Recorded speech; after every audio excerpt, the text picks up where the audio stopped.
few words before Meredith comes up. I met Meredith Davis about 2 years ago at a wedding reception. And she grabbed a plate of food, and I grabbed a plate of food. And we started talking for about 2 hours, and I recognized that she is a very, very special lady in her own right, but I felt such a kinship that there was like a soul friend there, and a wonderful human being, very dedicated to healing and helping people on a very deep level. We're very blessed to have her here. I called her with about 2 days' notice, and she said, absolutely, I'll come and I'll speak. And so I'd like to welcome Dr. Meredith Davis.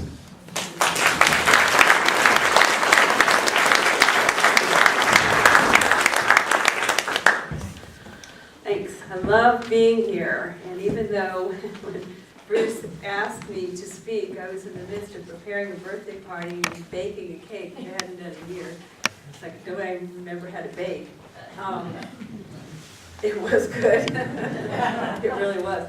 I said yes, and then they called back and said, well, can you get us a blurb of what you're going to talk about by the time the cake's done? I thought, wow, now you're pushing it. But it came, and it's funny how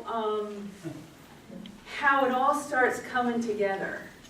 You know, it's all one thing. This holy ground that they talked about, our human lives, the most mundane things like birthday parties and cakes and just being human. It's all about saying yes. When I moved here in 2009, it was a complete change of life for me. I mean, I turned my life completely upside down. And I moved into this house, and I was just kind of getting settled, and my neighbor across the street managed some shops in uptown in the tourist areas of Sedona. And she'd been ill, and she needed help. And she said, well, you're not doing anything. Will you come work 2 days a week in this rock shop? And I made a deal with Spirit. I'm going to say yes. Whatever shows up, I'm going to say yes. And I'm trusting you, God, to take care of me and kind of move it if it's not in my best interest. So I go to work. I've never worked retail, never worked in a rock shop. And I thought, well, why not? So I went, and some days it was fun. I learned about crystals and started talking to people, and I thought, wow, I sound like I know what I'm talking about. That's pretty good. And went on from there, and some days it was kind of slow, and a girlfriend of mine, somebody I'd met, had gotten this deck of Osho Zen, the tarot cards. So I thought, well, they're fun. I'll get those, and on the quiet times I started playing with them. And I started practicing doing little readings. And then I got called to a friend of mine in the Valley does entertainment for corporate parties. Said, I need a tarot reader for a Christmas party. Will you do it? Yes. Do I know what I'm doing? So in the midst of this party with a DJ and everybody's hooting and hollering, I'm doing little mini 5-minute 3-card tarot readings. And then pretty soon they started doing readings in the shop. And I said, well, I could do that. So I started doing readings in the shop, and then in the meantime, I'd been diagnosed with breast cancer. And I first said yes to whatever the treatment was, knowing that wasn't my path. And some of you have heard this story. And as it turns out, I was guided to walk away from treatment and say yes to Spirit and truly to lay my life down. And I said, if I'm to be here, you don't need this stuff to keep me here. And if I'm not to be here, then why bother? I'm just going to see what happens. And so I did, and it was an experiment to see what would happen. So far so good, I'm still here. But in the meantime, through that process of learning how to say yes to what showed up in my life, and to bow to this thing that we put a label on called cancer. It's really just a big field of energy that's fueled by fear and greed. I bowed to it as a teacher. What are you here to show me? And I said yes. And what it showed me was a lot of depth, a lot of truth, a lot of understanding about myself, of how healing works. And that colored what I was doing in that tourist shop with people who came in. I literally worked for 5 years with people from all over the world. Some of them didn't speak English, and I'm doing sessions for them. And I don't know how it happened, but I said yes. And so I wouldn't be here today, well, maybe not even here on the planet today, if I had not said yes when she asked me to come work in that rock shop. So you never know. Life has become an experiment in magic and seeing what can happen. But the thing that I want to talk about too is the things we go through in between to get there. Because on the way to yes, there's a lot of no. And there's a lot of what if. And so we turn that around. Instead of going, what if, you go, what if? What if I say yes? What if I dare the universe to show up? What could happen? We're making this up. This is all virtual reality, so we may as well make it good. Come on, people. So how do we do that? You know, I read this, what came to me along with mixing cake was that quote from Saint Bishop Irenaeus in the 1st century. The glory of God is a human being fully alive, or a human being fully alive. And I read that just a few years ago and I thought, wow. I mean, that's like heresy to the church. But not only was he a bishop, they made him a saint. But so then I started investigating and researching about this quote. So what is it? The glory of God is a human being fully alive. Well, a lot of the more traditional religious scholars are saying, oh, well, that means after you go to heaven and you're fully alive with God. Well, how does that make you human, being fully alive if you're in heaven? So they're really kind of like, don't want you to get too free and too alive and too happy. Because at least that was my experience growing up in the church. So it seemed like the antithesis. But yet it was speaking to everything my life had become when I said yes to God. I said, I want to know the truth of God. I'm tired of all this nonsense, this church stuff, and this playing small and being afraid of my own shadow. I was such a scared little Catholic girl. It was crazy. I was scared of everything. And I really drank that Kool-Aid because I thought if I did everything that everybody told me to do, and I did it just right, I'd be safe. And that's what we're taught. Everything in modern life teaches us to play by their rules, the rules that came from somewhere. Society, religion, education is all designed to keep us in a box so that it's neat. Because if we were all listening truly and filling ourselves with the creative flow of the divine, what on earth would the world look like? All these people running around being free and full of spirit?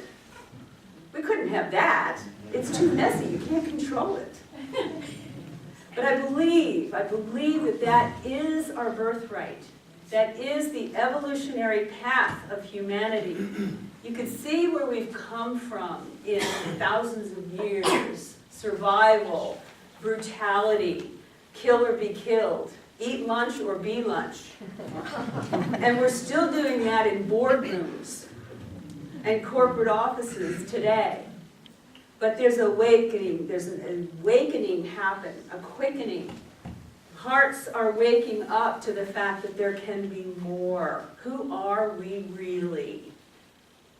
And how do we get there? How do we give ourselves the freedom to become aware of how we've been controlled, how we have become afraid of our own inner voice and our own hearts? How can we give ourselves permission to validate that inner voice and to listen to that heart and to not shut it up with that conditioned mind that plays by the rules or else? How do we do that? Where do we go with it? And why? And I believe, as Bruce was saying, I love how the meditations, everything just flows together. And we don't necessarily talk about what's going to happen, but it all works together. It's so perfect. How do we make our lives bigger? How do we give over more of our conditioned self to let the divine show up and expand through us? There are lots of heroes that we have that have broken the rules, have pushed beyond the boundaries. You know, people like John Lennon, Gandhi, Martin Luther King, you know, those kinds of folks. We sit here in our safe spaces playing by the rules, and we look at them because they got out a little bit. They showed us another way, and they're heroes to us because they showed us something else. They had another voice. And some of them paid for it. They did pay for it. But they did that to open us so that we can step in and speak our truth. We don't even know what our truth is, most of us. When I left my very long marriage, I realized that I didn't know what I wanted. Because the mechanism in the brain for knowing myself and knowing what I wanted, knowing what worked for me, had been so numbed out over years and years and years of doing what I thought other people expected of me. What's appropriate here? So you become more appropriate than alive.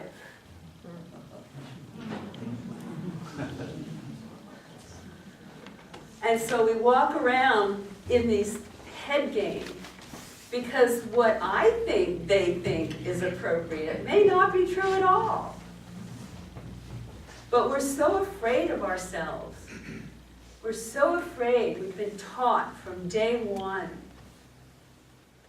to be careful, to value living by principles and rules over aliveness. And yet our very souls are saying, come on, open up. And a lot of us feel safe now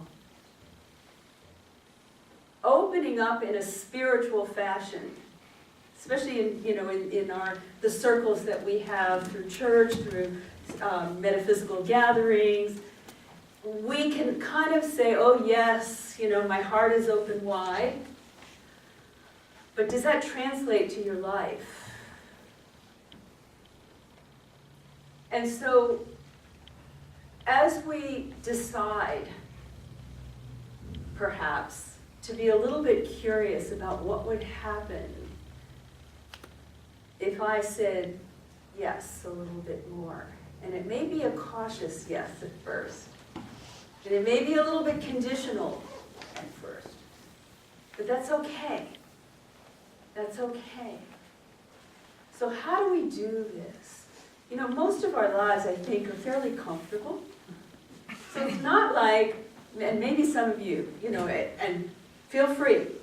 If you feel the need to throw a hand grenade in your life and go do something outrageous, like, I don't know, climb Mount Everest, or just do something to do something, go for it, and we support you. But just because we want to feel more alive and to have more life and light coursing through us, doesn't mean we have to go crazy unless we want it to. I believe that the beginning of that, even the beginning of the person who throws the hand grenade in their lives, the beginning was by stopping, as Bruce said. Stop and look at your life and feel. That's the key. Feel. Notice the difference. Think about this. Notice the difference between feeling and thinking about feeling. It wasn't that long ago when it suddenly dawned on me that I think about feeling. I don't just feel. So play with this. Let's do a little bit of this. So hold a thought, get a feeling in your body. Maybe let's just get a feeling of, it's nice to be here right now. It feels good. The room is good, we're with friendly people. Okay, so just kind of hold that. It's good. So notice, where do you feel that in your body? Yeah. Sometimes it's here, sometimes it's here. But if you think about that, oh, it's really nice to be in the room. Yeah, this was a really great place. Where do you get that? Up here. So I believe that, and I could be wrong, but it sort of came to me that the emotions actually live in the head, in the brain. The emotions are the brain thing, because there's usually a story attached. But letting it drop down into an actual feeling state, there's information there. So I wanted to get practical with this. So how do we begin to make changes in our lives and actually take steps to open more? So the first thing is stop and feel. Give yourself permission to feel. Now that's scary. That's really scary, because we're all holding stuff it's not comfortable to feel. Not all feelings are great, but we have to feel to heal. And if we want to be more alive, we have to feel. When I was doing those tourist readings, so many times people would come in and they'd say, what am I supposed to be doing? What's my purpose? Well, what do you want to be doing? What do you want to do? I don't know. The assumption was that somebody was going to tell them what to do. The other assumption was that if it was their divine purpose given by God, that it was probably something other than what they were doing, and probably something hard and difficult. Now we're entering into the idea that, you know what, maybe being in the flow of spirit and the divine and God, and being in the flow of creation, is actually signaled to us by the fact that it feels good. I mean, that's kind of the antithesis of what we were taught, at least I was growing up. And so I've learned that that's kind of a calibration and a reading, that when you're in the flow of creation, there's no resistance. Things just flow. They open. They feel good. So let's give ourselves and each other permission to let it feel good. Let life feel good. Even when it's hard, even when difficult things happen, even when loved ones suddenly leave the planet. Feel it. Not going to a story, but feel. Where do you feel that in your body? Maybe down in the pit of your stomach, that this loved one is gone.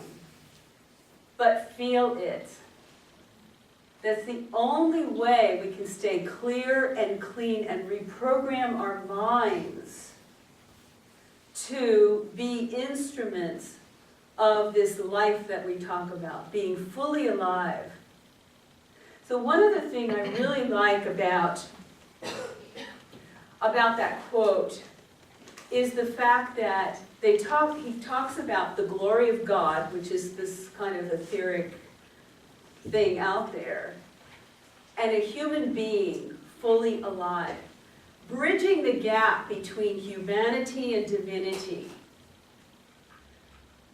The word holy, the word holistic is a root, or the holy is the root of the word holistic. That's the unification of body, mind, and spirit.